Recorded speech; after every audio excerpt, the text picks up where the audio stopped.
تو حضرت جابر نے کہا نہیں، میں نے نبی کریم سے جو عہد کیا میں اس کو توڑ نہیں سکتا۔ حضرت جابر نبی کریم صلی اللہ علیہ وسلم کی بارگاہ میں پہنچے تو نبی کریم صلی اللہ علیہ وسلم نے رقم ادا کی، وہ اونٹنی نبی کریم کو تھمانے لگے تو نبی کریم صلی اللہ علیہ وسلم نے کہا یہ اونٹنی بھی تیری ہوئی۔ نبی کریم صلی اللہ علیہ وسلم صحابہ کے اوپر اس طرح احسان کا معاملہ بھی کیا کرتے تھے۔ احسان کے بہت سے معنی ہیں۔ احسان غصے کو کنٹرول کرنا، نرمی کو اختیار کرنا، یا انسان کو اس کی ضرورت اور حاجت سے زیادہ مقام دینا۔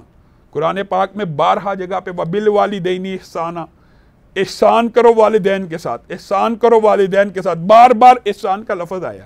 اس حوالے سے اگر موقع ملا تو کبھی آپ کے سامنے تفصیلاً گفتگو کو رکھیں گے۔ لیکن حقیقت میں احسان کیا ہے کہ انسان جو ڈیزرو کرتا ہے اس سے زیادہ اس کو حق دے دے۔ نبی کریم صلی اللہ علیہ وسلم نے اسی لیے کہا کہ جب کوئی تمہیں قرضہ دینا تو اس کو احسن طریقے سے لوٹایا کرو۔ بلکہ اسلام کا ایک اصول ہے کہ اگر تمہیں کوئی سلام بھی کرے نا، اگر تمہیں کہ السلام علیکم صرف اتنا بھی کہتا ہے تم اس کو جواب میں کہو وعلیکم السلام ورحمۃ اللہ۔ اگر تمہیں کوئی کہتا ہے السلام علیکم ورحمۃ اللہ تو تم اس کو جواب میں کہو وعلیکم السلام ورحمۃ اللہ وبرکاتہ۔ یعنی جواب دینا تو احسان کے ساتھ، اچھے انداز کے ساتھ، اس سے زیادہ کے ساتھ، جو تمہارے ساتھ جتنی نیکی کر رہا ہے اس سے زیادہ نیکی اس کے ساتھ کرو، یہ احسان ہے۔ اور احسان یہ ہے جو ہمیں حضرت ابو بکر کی سیرت کے اس خوبصورت واقعے میں نظر آتا ہے۔ مستہ ہیں، آپ کو پتہ منافقوں نے سازش کی، حضرت عائشہ کے اوپر جھوٹی تہمت لگائی جس کو اللہ نے بہتان عظیم کا پے در پہ متعدد آیات ان کی فضیلت کے اندر اللہ رب العزت نے کلام حمید میں نازل فرما دی۔ اب اتنا بڑا جھوٹ اور اتنا بڑا بہتان، اس فتنے کا شکار بعض نیک لوگ بھی ہو گئے تھے، ان میں سے ایک حضرت مستہ رضی اللہ بھی تھے۔ اب جب حضرت ابو بکر کو علم ہو گیا کہ اللہ نے میری بیٹی کے حق میں پے در پہ آیات کو نازل کر دیا ہے، تو وہ حضرت مستہ کے ساتھ سارے قریبی رشتہ داروں کے ساتھ حضرت ابو بکر کا ایک معمول تھا کہ وہ ان کی کفالت کیا کرتے تھے، ان کو پیسے دیا کرتے تھے۔ تو جب یہ آیتیں اتری انہوں نے حضرت مستہ سے پیسے روک دیے تو اللہ نے آسمان سے آیت حضرت ابو بکر کے بارے میں نازل فرما دی، حضرت ابو بکر کو مخاطب ہو کے نازل فرما دی کہ اولو الفضل جو لوگ ہیں نا، فضل والے تمہارے اندر، ان کو نہیں چاہیے کہ وہ اپنے رشتہ داروں سے پیسے کو روک لیں۔ کیا وہ نہیں چاہتے؟ کیا ان کو یہ بات پسند نہیں ہے؟ کیا انہیں یہ بات محبوب نہیں ہے کہ اللہ رب العزت ان کے گناہوں کو معاف کر دے؟ تو حضرت ابو بکر نے اللہ رب العزت کا جواب دیا، کیوں نہیں، میں تو یہ چاہتا ہوں کہ اللہ رب العزت میرے سارے کے سارے گناہوں کو معاف کر دے۔ آپ بتلائیے اسلام کے اندر یہ جو ہے کہ یتیم کی کفالت کرنے والا، بیواؤں کی کفالت کرنے والا، بیٹیوں، آپ مجھے بتلائیے بیٹے اور بیٹیوں کو پالنا تو فرض ہے، لیکن اسلام میں احسان کی اتنی اہمیت ہے۔ نبی کریم صلی اللہ علیہ وسلم نے فرمایا جو 3 بیٹیوں کی پرورش کرے، ان کی شادی کرے اچھی طرح، یہ اس کا فرض تھا، لیکن اگر احسان کرتے ہوئے عمدہ طریقے سے ان کی شادی کرتا ہے تو کل قیامت کے دن اس کو جنت کی بشارت ہے۔ جو 2 کی کرے اس کو بھی بشارت، جو 1 کی کرے اس کو بھی بشارت، حتیٰ کہ نبی کریم صلی اللہ علیہ وسلم نے بیواؤں کے حقوق کے بارے میں اتنی مرتبہ بیان کیا کہ صحابہ حیران رہ جاتے تھے، اور نبی کریم صلی اللہ علیہ وسلم نے فرمایا میں اور یتیم کی کفالت کرنے والا کل ایسے ہوں گے۔ اس کا کیا مطلب ہے؟ یہ 2 انگلیوں کے درمیان کوئی فاصلہ ہی نہیں ہے، جس طرح ان 2 انگلیوں کے درمیان کوئی فاصلہ نہیں۔ اگر کوئی بندہ چاہتا ہے یتیم کے ساتھ احسان کا معاملہ کرے، احسان کا معاملہ کرے، تو وہ کل قیامت کے دن نبی کریم صلی اللہ علیہ وسلم کے ساتھ جنت میں ہوگا۔ اور اسلام کا یہ جو احسان کا کنسیپٹ ہے نا، یہ بڑا وسیع ہے۔ خیرکم خیرکم لأہلہ، تم میں سے بہترین وہ ہے جو اپنے گھر والوں کے لیے بہتر ہے۔ وَأَنَا خَيْرُكُمْ لِأَهْلِي، اور میں تم میں سے سب سے بہتر ہوں جو اپنے گھر والوں کے لیے سب سے بہتری کا معاملہ کرتا ہوں۔ یہ نبی کریم صلی اللہ علیہ وسلم فرما رہے ہیں۔ اور احسان صرف اور صرف بیٹے اور بیٹی کے، حتیٰ کہ نبی کریم صلی اللہ علیہ وسلم نے یہ بھی فرمایا کہ تم جو اپنی بیوی کے منہ کے اندر نوالا ڈالتے ہو یہ بھی صدقہ ہے، یہ بھی احسان ہے، اس کا بھی تمہیں اجر دیا جائے گا۔ معزز ناظرین گرامی قدر، ہم احسان کے حوالے سے آپ کے سامنے چند گزارشات کو رکھ رہے ہیں۔ نبی کریم صلی اللہ علیہ وسلم کے پاس ایک صحابی آتے ہیں، نوجوان ہیں، کم عمر ہیں، وہ نبی کریم صلی اللہ علیہ وسلم کو آ کے کہتے ہیں کہ میں برائی کرنا چاہتا ہوں۔ صحابہ ان کو مارنے کے لیے دوڑ پڑتے ہیں. نبی کریم صاحب کہتے ہیں رکو رکو رکو, یہ ہے صبر, یہ ہے غصے کے اوپر کنٹرول کرنا. ان کو پیار سے سمجھاتے ہیں کہ آپ چاہتے ہو کہ کوئی آپ کی فلاں رشتہ دار کے ساتھ برائی کرے, کیا والدہ کے ساتھ کوئی برائی کرے؟ نہیں, میں نہیں چاہتا. تو آپ جس سے برائی کا ارادہ کریں گے وہ بھی کسی کی والدہ ہے, وہ بھی کسی کی بہن ہے, وہ بھی کسی کی پھپھو ہے. لمبی حدیث ہے. حدیث کے اندر سے جو بات اخذ ہو رہی ہے کہ نبی کریم صلی اللہ علیہ وسلم ادفع باللتی ہی احسن, تم میں سے بہترین وہ ہے جو ہر معاملے میں احسان کا معاملہ کرے, ہر معاملے کو اچھی طرح ٹالے, ہر معاملے کے اندر ان رحمت اللہ قریب من المحسنین, اللہ کی رحمت ہوتی ہے محسنین کے اوپر, اللہ کی رحمت بڑی قریب ہوتی ہے احسان کرنے والوں کے اوپر, اور اللہ رب العزت خود احسان کرتے ہیں بندے کے اوپر. یہ بات بھی بڑی اہم ہے. یہ تو ہم نبی کریم صلی اللہ علیہ وسلم اور اگر صحابہ کی سیرت سے یہ واقعات اگر ہم کریدنا شروع کریں تو یہ تو کئی پروگرام درکار ہیں احسان کے, معافی کے, غصے کے کنٹرول کے. لیکن اللہ رب العزت خود بھی احسان فرمانے والے ہیں. وہ کیسے؟ کل قیامت کا دن ہوگا. نبی کریم صلی اللہ علیہ وسلم کی صحیح احادیث ہیں بہت زیادہ, ان کا ایک خلاصہ آپ کے سامنے رکھتا ہوں.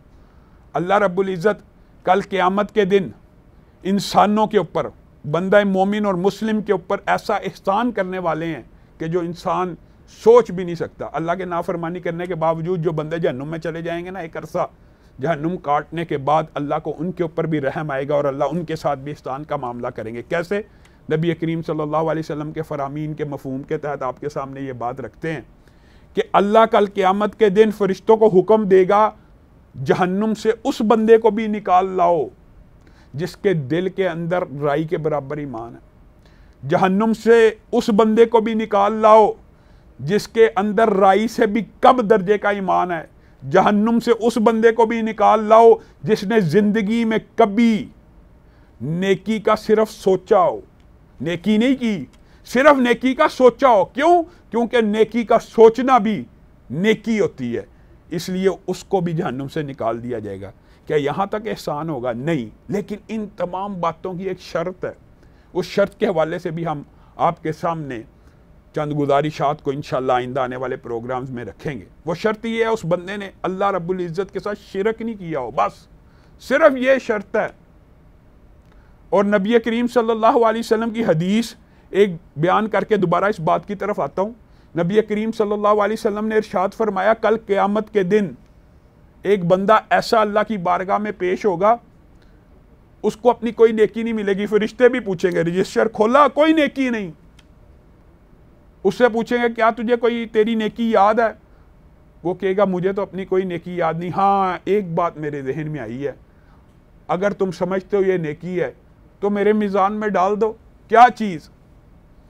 میں اپنے ملازم کو یہ کہا کرتا تھا کہ جو تنگ دست لوگ ہیں جن کو قرضہ واپس کرنے کی جن کے اندر وسعت اور گنجائش موجود نہیں نا, ان کو ٹائم دے دیا کرو, ان کو وقت دے دیا کرو, ان کو کچھ ٹائم دے دیا کرو. اور اگر وہ بالکل ہی سخت نہ رکھتے ہوں ان کی چھان بین کیا کرو, اگر وہ بالکل محتاج ہوں تو ان کو معاف کر دیا کرو. فرشتے اس کی نیکی کو جب اللہ رب العزت کی بارگاہ میں لے کے جائیں گے نا, تو اللہ رب العزت ارشاد فرمائیں گے یہ دنیا کے اندر میرے بندوں کو معاف کیا کرتا تھا, میں اس کی نیکی کو قبول کرتا ہوں, آج اس کے سارے گناہوں کو معاف کر کے اس کو جنت میں داخل کرتا ہوں. یہ احسان کا بدلہ ہے. اللہ بھی احسان کر رہے ہیں, اور یہ بندہ وہ تھا جو دنیا کے اوپر مخلوق کے اوپر احسان کیا کرتا تھا. یہ احسان ہے. بس احسان کرنے والے کی اللہ تعالیٰ احسان کرنے والے کے اوپر قیامت کے دن ایسا احسان کریں گے, ایسی رحمت کریں گے کہ انسان حیران و ششدر ہو جائے گا. صحیح حدیث کے اندر الفاظ ہیں کل قیامت کے دن جو لوگ لوگوں کو معاف کرتے ہیں نا, کیونکہ معاف کرنا بھی احسان کی ایک قسم ہے جو آپ کے سامنے اس آیت میں رکھی ہے.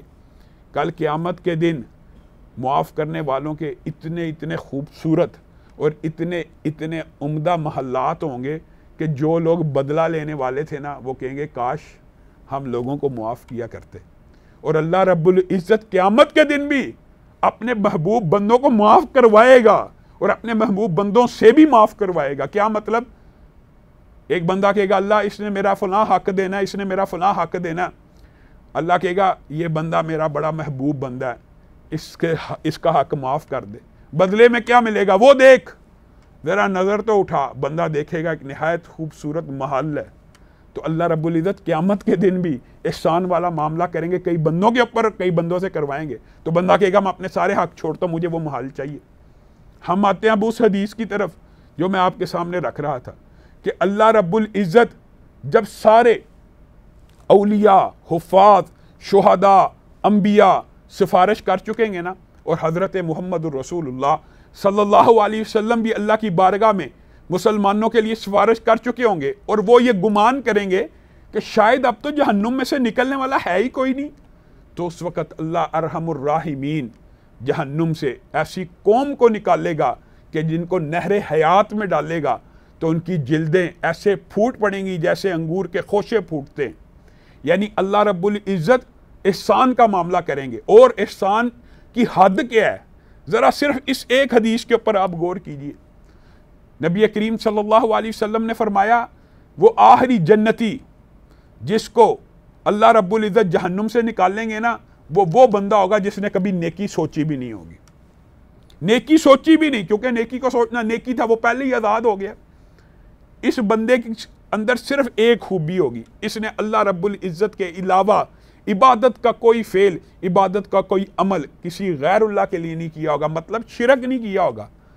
تو یہ بندہ باہر آئے گا جہنم سے تو دیکھے گا دور ایک درخت لگا ہوا ہے، اللہ سے گزارش کرے گا اللہ اتنا عرصہ جہنم میں جلتا رہا، اللہ اتنا عرصہ جہنم میں رہا، وہ جو سامنے درخت ہے کم از کم مجھے اس کا سایہ نصیب کر دے، ایک عمر جہنم میں گزر گئی ہے، جل گیا ہوں، ہر چیز میری تو نے جلا کے راکھ کر دی ہے، اب کچھ ٹھنڈک کا احساس ہو جائے، تو اللہ تعالیٰ اس کو وہ سایہ نصیب کریں گے، لیکن ایک عہد لیں گے کہ آپ مجھ سے وعدہ کرتا ہے کہ دوبارہ مجھ سے ہم کلام نہیں ہوگا، دوبارہ میرے سے کسی چیز کی گزارش نہیں کرے گا، تجھے معلوم ہونا چاہیے کہ تو میرا سب سے بڑا گستاخ تھا، تو وہ آخری گستاخ ہے جس نے پوری زندگی میری نافرمانی کیا، پھر بھی میں تجھے جہنم سے احسان کرتے ہوئے، رحمت کرتے ہوئے آزاد کر رہا ہوں۔ اللہ کبھی کچھ نہیں مانگوں گا، اللہ درخت کا سایہ نصیب کرے گا، ایک عرصہ خاموش رہے گا، پھر اللہ کو پکارنا شروع کر دے گا، اللہ جہنم سے تو نکال دیا، درخت کا سایہ تو دے دیا، مجھے اچھا درخت نظر آ رہا ہے،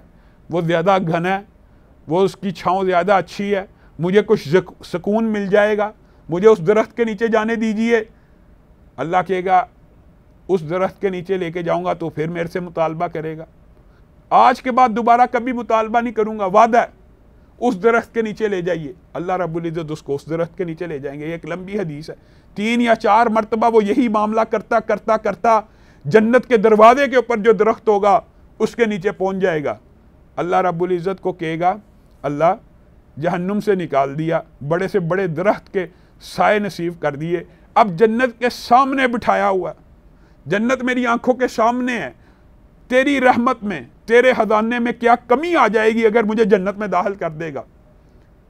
اللہ رب العزت اس کو اچانک کہیں گے جا میں نے تیری دعا کو سن لیا، اور میں تجھے صرف جنت میں داخل نہیں کر رہا بلکہ جنت میں جو تیری سپیس الاٹ کر رہا ہوں ذرا وہ سن لے۔ وہ کہے گا وہ کیا؟ صحیح حدیث کے الفاظ ہیں، نبی کریم صلی اللہ علیہ وسلم نے ارشاد فرمایا اللہ اس کو کہے گا زمین سے لے کے آسمان تک جتنی جگہ ہے اس کی پیمائش کر، اس سے 10 گنا زیادہ بڑی تیری جنت ہے۔ وہ ایک بندہ چونک جائے گا، ٹھٹک جائے گا، یہ دنیا کا سب سے نافرمان آدمی ہے، آخری ہے، اس کے بعد کبھی جہنم سے کسی نے آزاد ہی نہیں ہونا۔ اللہ کو کہے گا تو رب العالمین ہو کے مجھ سے مذاق کر رہا ہے، میری جنت 10 گنا بڑی ہے۔